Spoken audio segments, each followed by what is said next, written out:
Hey guys, welcome back to my YouTube channel. New subscribers, thank you so much to the notification gang. Yeah. I see y'all. Thank you so much for the love. Thank you for the likes, the comments, and for sharing the video to your loved ones, to your community. Yeah, so today it's not welcome to the dining with the word on the word with Sis Matlati. That's because we're not necessarily going to go into the word of God. If you did not read your Bible, please, this is your reminder to go and read your Bible. Okay. But anywho, today's video it's on how you can help a loved one who's going through a loss or who's going through grief. How can you be there for them? How to help them through that process? Because I was just sitting here. I'm like, most recently, I've heard a few people who have had to experience such a thing, and I was in a position that was weird. Honestly, it feels weird being the person who has to provide that support. And so yeah, from the previous video I was like, okay, actually maybe we need to look into that and to help. This time around I didn't want it to be to just come from me and my personal views, but I had my people, some of which are my siblings. We've went through the loss together, and some of those sisters that I know around me. And yeah, I started out with WhatsApp. It didn't work. It was hectic, it was taking time, and it was exhausting. Please ignore any noise that you hear. I don't live alone. And if you live with people, it's just bound to happen. So please, pardon me on that.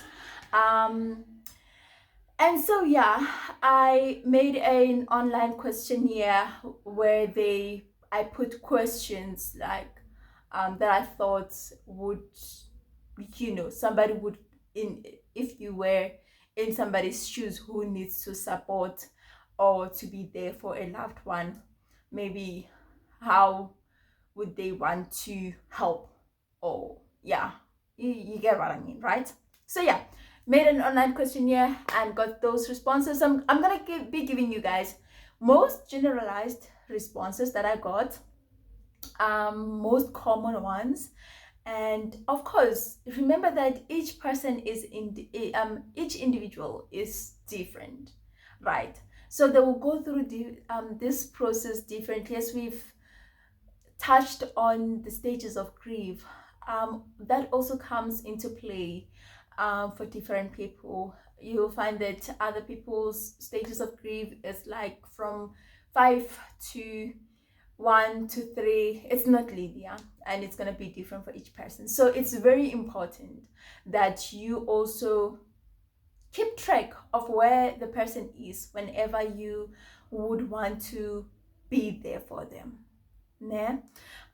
So yeah, without going around toiling with words, let's get into it.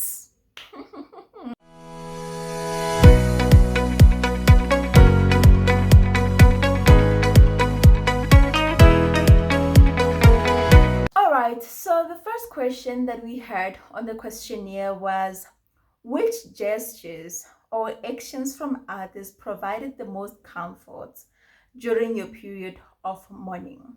And the most response that I got from this was just being present. For someone who's going through grief, they appreciate somebody else's presence. You don't need to talk. Most people verbalize that they don't really need you to talk, especially if it's still early, like you just received the news, or you're still within the week of preparations. Like, they just appreciate somebody else's presence without having to do much. Like, don't try too hard, just be there for them, and your presence speaks volume. Trust me. I know it's easy for you to feel like you're not doing enough, but just being present, it goes a long way. it goes a long way. It also alleviates those feelings of, for example, if it's somebody that's very dear to you, and you used to be around this person, they used to be in your environment at your house, or you used to be on calls with this person, and now because they are not there, there is that void. Like, you can literally feel like you are alone. It gets lonely. But when they see somebody like in that environment, see somebody else who is like just going around doing whatever they're doing, it gives them comfort that, you know what, I am actually not alone, you know. So yeah, that's the number one thing that you can do. Just be present with the person. Yeah. And then question number 2 was, would you have preferred to receive more check-in calls, texts, or preferred to be given your own space? This one, there was different answers, different responses. There's people who prefer their own space. There's people who prefer more calls and check-ins.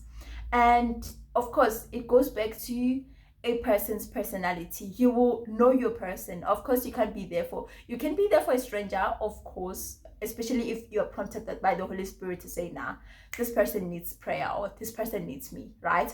But then most likely the person who's going through grief and you would like to support would be somebody you already know. So study their personality. Get to know, okay, are they more introverted? Are they more extroverted? Are they both? A mix of both. And in that situation, look at, like, try to read the room. Try to read the room. If you see they're irritable, you see that they don't talk, they maybe, like, you can, I believe you can see they can send some signals, even with their body language, to say, no, you know what, I actually need time. And allow them that space, allow them that time to just be alone. But don't be far away. Don't, like, just totally close off. You know what, if you need me, you will call me. No, sometimes they won't. Even if they do know that they need you, it's so hard to pick up a phone to call to say, you know what, I actually need you. For many people, it gets hard to ask in that situation, you know. And so yeah, it's a matter of reading the room, reading their body language, and knowing the time, like, know the time when to be in their space, when to push through that barrier that they are putting, like, no, I don't want anyone. There is times when you would really need to push through that barrier, like maybe with some humor, with some ice cream, with a gift, also something that they love, they appreciate, a meal, a cup of coffee, tea, or whatever. Like, break that barrier and show them you're still there, but then do allow them the space. And then there's others who said they would have preferred to have more check-ins, like, even if it's not a call, like just a text. Hey, I'm thinking about you. Hey, I'm actually praying for you. Hey, here's a scripture of encouragement. Yeah, if you are in any space to do that, by all means, please do it. For a person who needs space, that's a good way to, like, show them you're still there. Sending a text, an encouragement, acknowledge their feelings, like, I saw that you actually need time alone. I'll just come back to you when you feel better. And do come back. Please do come back. Yeah. Number 3, did you find it helpful when people offered specific ways to help, or did you prefer when they just showed up? All of my responses, the responses that I got from my, can I call them participants? Yeah, it was, they appreciate a person just showing up. That's because if one of them noted that people would say, you know what, I'd like to do this, and then the next thing they don't show up. Somebody would be like, yo, I wish I could, like, it just it creates feelings of frustration to say, maybe it's not even something that you need at that moment, and you're just creating a lot more things to be frustrated about in that moment. So just show up. Like, if you have Condolences, come with your condolences. If you have cookies, come with your cookies. If you don't have anything, your presence is enough. Back to number one, your presence is enough. Just come as you are and let them know you are there for them. Okay. So yeah, and number four was, were there any expected acts of kindness that stood out during your time of loss? With this one, it was weird. I just got yeses without any further explanation of yes, what was it. So I can't really give you what was it. But for the ones who experienced their loss and grief during the time when they were still like kids, very young, they expressed that some of their family members wanted to take them in to live with them, to adopt them. So that was really, really, man, that's very kind. That's a very kind of a person to say, you know what, I'll take the responsibility to make sure you go to school, to make sure you are fed and you are clothed. Like, that was a big responsibility that the younger ones did experience, and we are grateful for God for that. So it that one, it's a big one. If God hasn't given you that responsibility, yeah, pray about it. Pray about it. If you feel the need to take someone in and be their foster carer, right? But for any other person, like, just be kind. Generally, that's the actually that's the response. Just be kind in however way you have the capacity to do it. Be kind and show it. Don't just be like you are kind. No, show it, express it, let them know, like, your kindness. You are offering them your kindness. Kind words, kind gestures. Like, I know at with my culture, my community, usually during that week of preparations, you'd find people coming to help out with cooking, with cleaning. So those are acts of kindness, right? And after the funeral, helping to tidy up the place, helping with cleaning and washing their blankets and all of that, making sure everything is in order. Okay. Yeah. And then question number 5 is, were there any instances where others said or did things with good intentions but ultimately did not help? If yes, how could they have handled the situation differently? And well, I got most no's. But one person actually did say, oh, it goes back to making promises, that if you make a promise and then you don't show up, that hurts. So yeah, avoid making promises. It's just an emphasis because I've already mentioned this, right? um but yeah, anything that is showing kindness and being like, I am here, then please, by all means, do it. Number 6, did you find comfort in sharing memories or stories of your late loved ones, or did you prefer not to talk about them at all? Um, this one,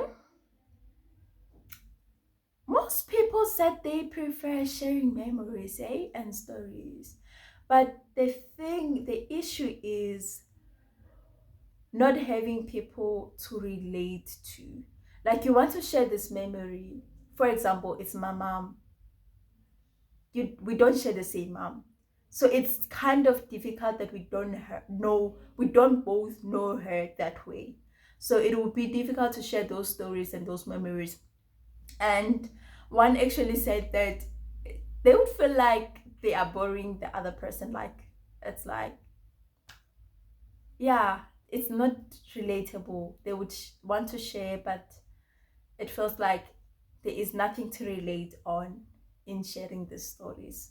So they end up just putting them inside. So if you are a good listener and you can work on your listening, like, offer an ear, like, try to prompt them to talk about this person that they lost.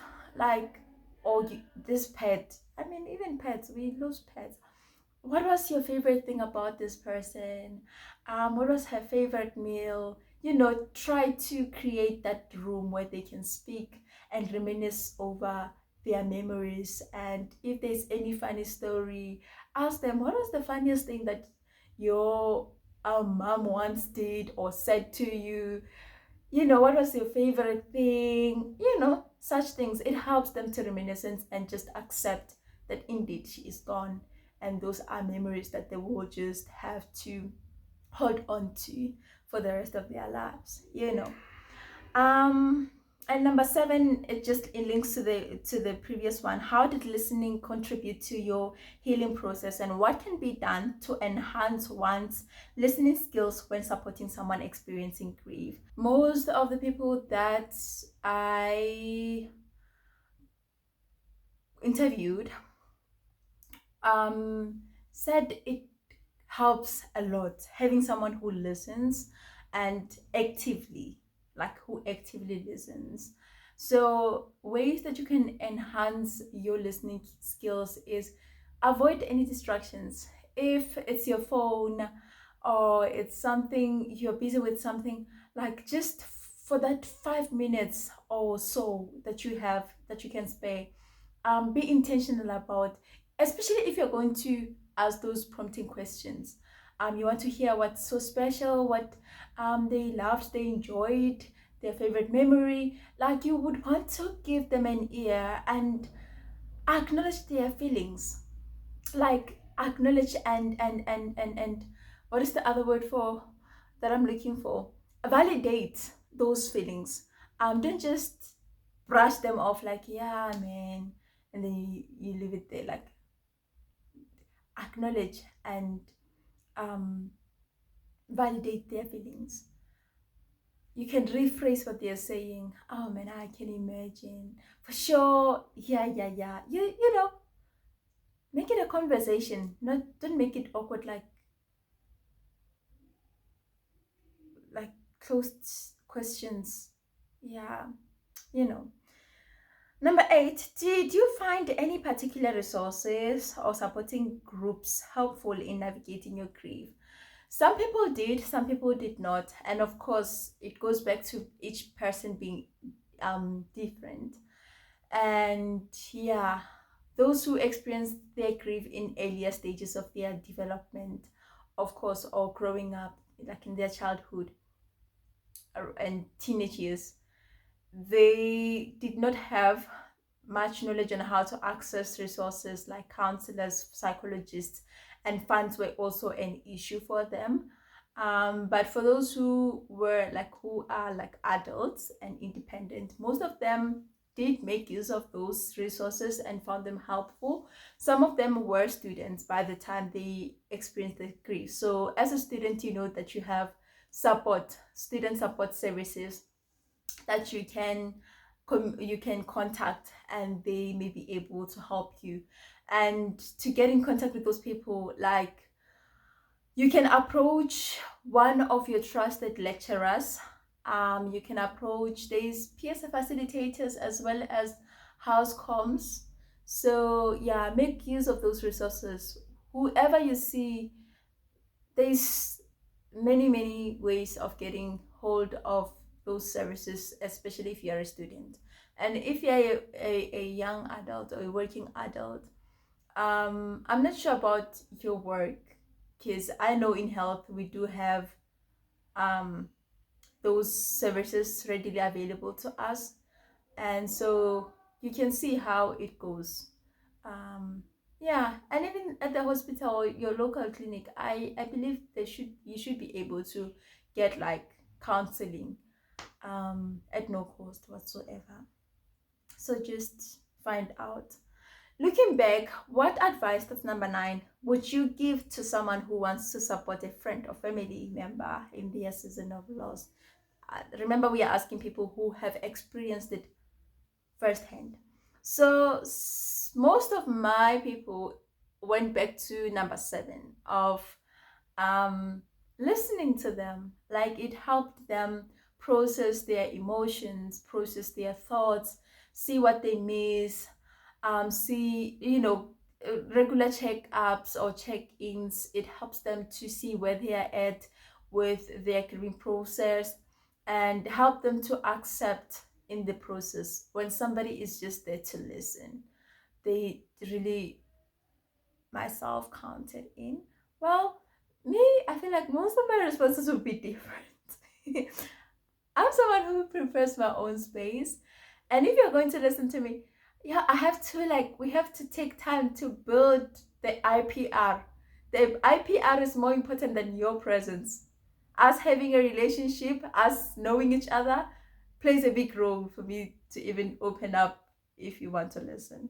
So yeah, it's different for each person. But most of the participants here said, listen, and don't throw pity parties. Like, don't come in with a sad face, with a heavy heart. It doesn't help. It just wastes on them. So come in, be you. Like, don't treat them as though they have changed. They haven't changed. Yes, something in their life has changed, but they haven't changed. They are still them. If you need to make jokes with them like you used to, make jokes. Talk to them like they are normal. Like, they haven't changed. They're just going through grief. Something changed, yes, but not them. So just continue with life as per normal with them. Don't pity party through that. Okay? That's the one thing that a person could avoid. And yeah, avoid it if you want to be there for somebody else. Number 10, how did your relationship with your departed loved one affect your grieving journey? And how can others acknowledge this when offering support? Of course, the deeper the relationship, the deeper the hurt, um, and the more time it will actually take to heal and to accept and to move on with life. So most of the people were negatively affected by their loved ones, their lost loved ones, or yeah, their deceased loved ones. So yeah, and how you could acknowledge, don't try to be what they lost. If it's a mother, don't try to take up a mother role. You can never fill that void. Just be what you were before the whole thing happened. Be a friend. They need a friend. Be a colleague. Whoever you are, that relationship, let things just be as natural as they were before the loss.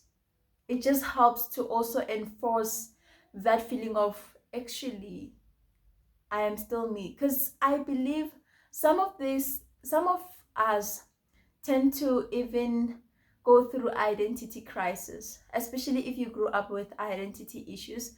Like, in that moment when you lose something, you might find that you were so dependent on it that you now have to figure out, who am I without this thing or without this person? And so you don't want to make them feel like, yeah, totally they've changed. Yeah, avoid that. They haven't changed. They are still them. They're just going through a loss.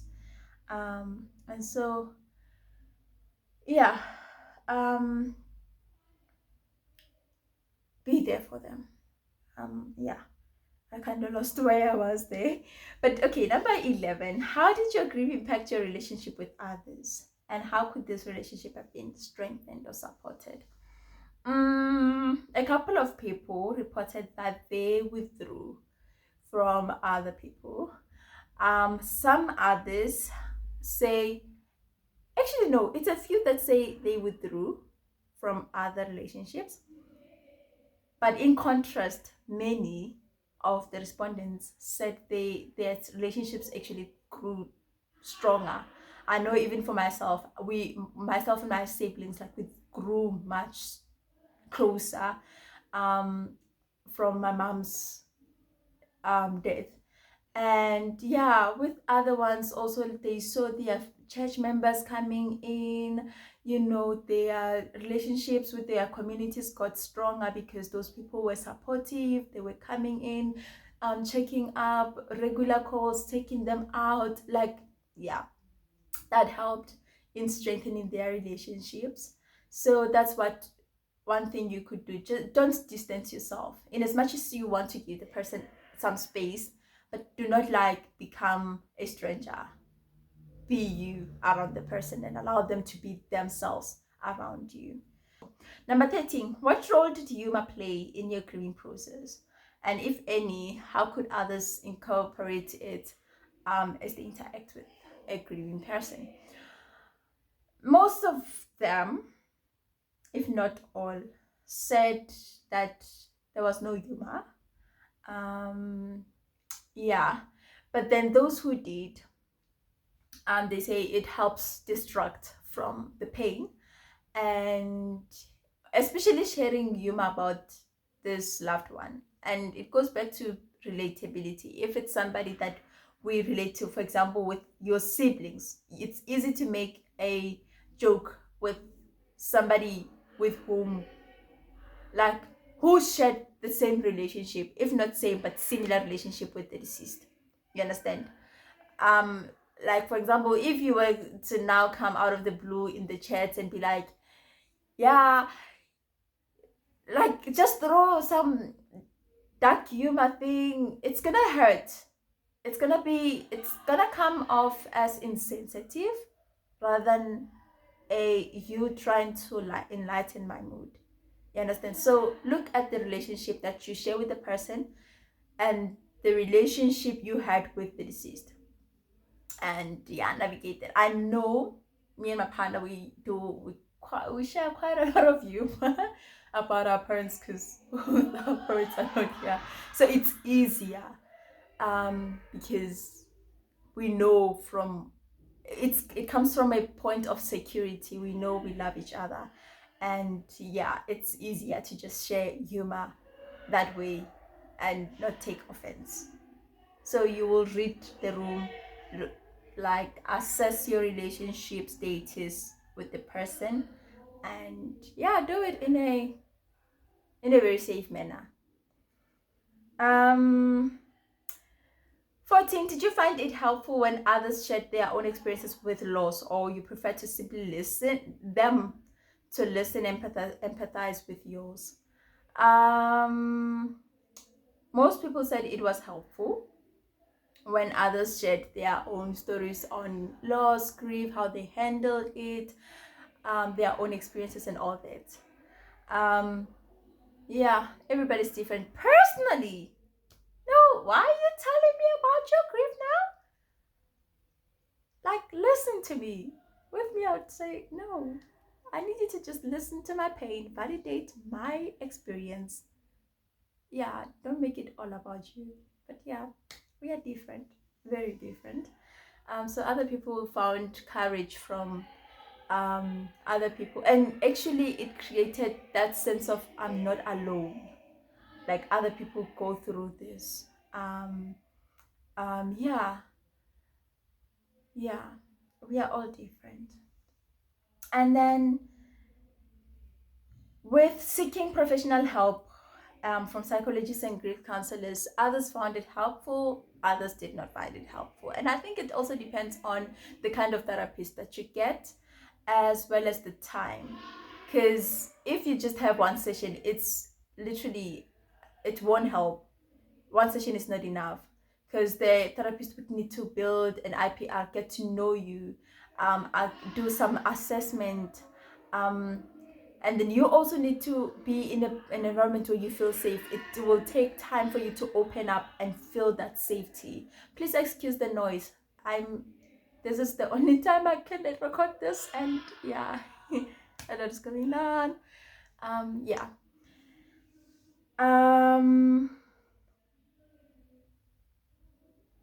Did you find comfort in maintaining routines and normal activities, or did you prefer to take a break?